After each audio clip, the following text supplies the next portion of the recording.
voltar atrás de seus erros.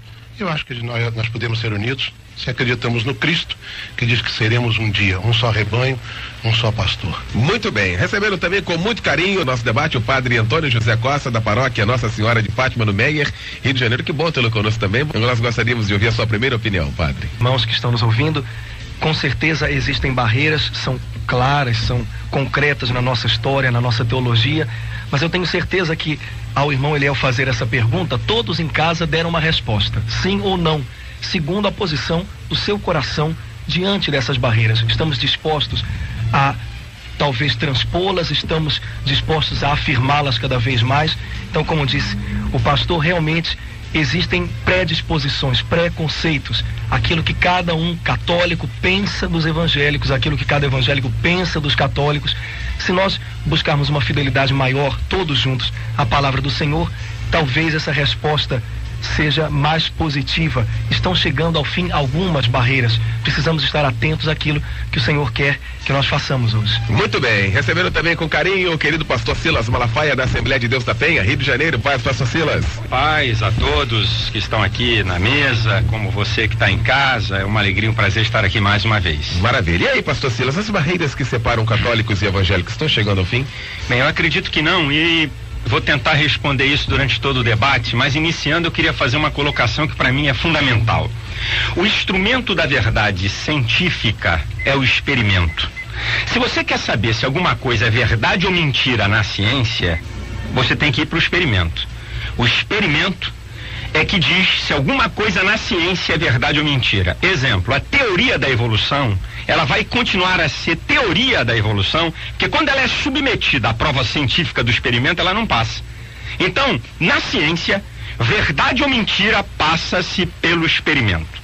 Na teologia e no cristianismo, o instrumento da verdade teológica é a palavra de Deus. Se você quer saber se alguma coisa é verdade ou mentira, teologicamente falando, não é o pastor, nem o padre, nem o papa, nem o bispo da igreja evangélica ou da igreja católica.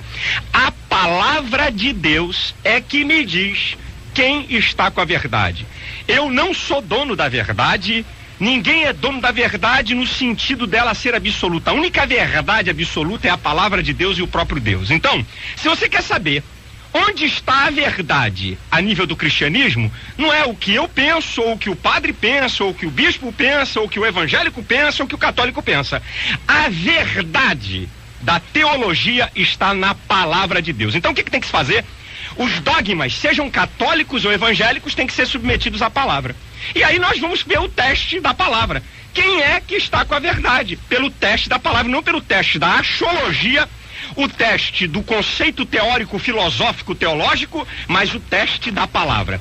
A palavra de Deus me diz quem está com a verdade ou não. E na minha concepção, as diferenças vão continuar, porque quando se passa pelo teste da palavra, nós não concordamos com vários pontos que acredito que aqui no debate nós vamos elucidar.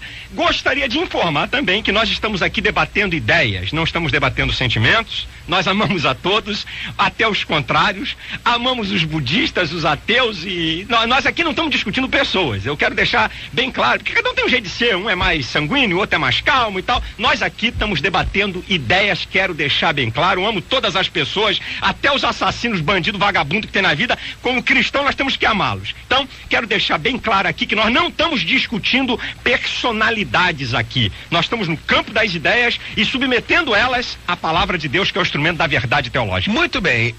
Começando então o nosso debate, cada um pode dar a primeira opinião.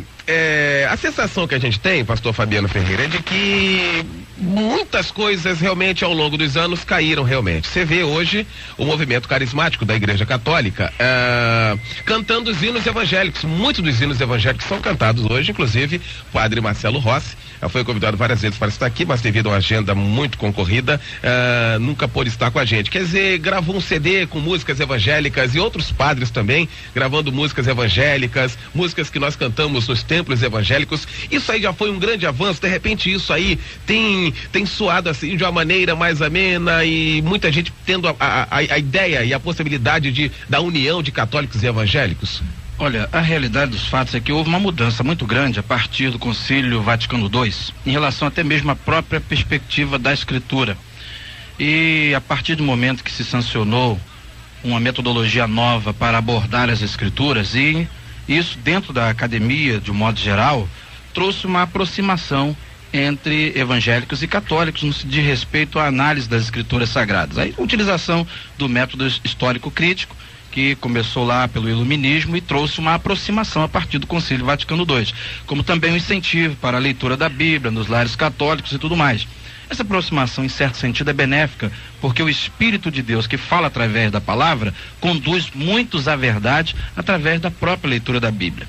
Agora, o que acontece é que quando nós ouvimos discursos, às vezes, de algumas pessoas, falando algumas coisas que hoje acontecem no catolicismo e coisas que hoje não acontecem, por exemplo, são baseadas simplesmente naquilo que uma pequena parcela de católicos vivencia.